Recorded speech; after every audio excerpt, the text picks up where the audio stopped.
கொடுக்க வச்சது திராவிட முன்னேற்ற கழக தேர்தல் வீழ்ச்சியை குறிப்பிட்டு 28 மாதம் கண்டுகிற திமுக அரசாங்கம். நாங்க தொடர்ந்து சட்டமன்றத்தில் அழுத்தம் கொடுத்தோம்.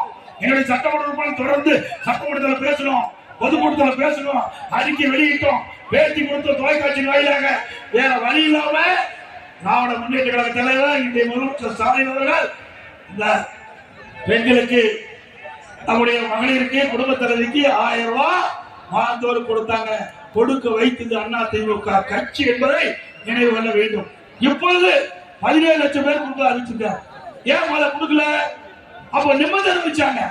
இப்ப நிபந்தனை தளர்த்தி 17 லட்சம் பேருக்கு இன்னைக்கு அந்த உரிமத்தை கொடுப்பதாக சொல்லி இருக்கிறாங்க. இதுல இருந்து என்ன தெரியுது? இன்னும் 5 மாசம் தான் கொடுக்க முடியும். திமுக ஆட்சியுடைய ஆயுள் காலம் 5 மாசம் தான். அதுக்கு பிறகு திமுக ஆட்சிக்கே வர முடியாது. அவ்வளவு ஊழல் செஞ்சிருக்கிறாங்க.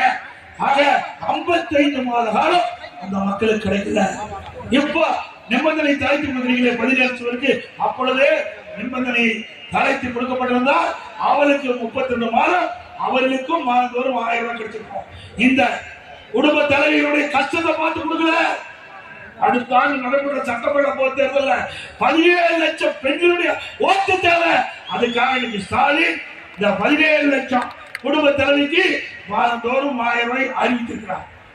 அதுபோல எங்க பார்த்தாலும் சொல்றார் ஸ்டாலின், நாங்க கட்டணமில்லாத பேருந்துட்டோம், கட்டணமில்லாத பேருந்து, ஓட்ட உடசல் பேருந்து, ஓட்ட உடசல் பேருந்து. நீ பாத்தீங்க ஒரு வாரத்துக்கு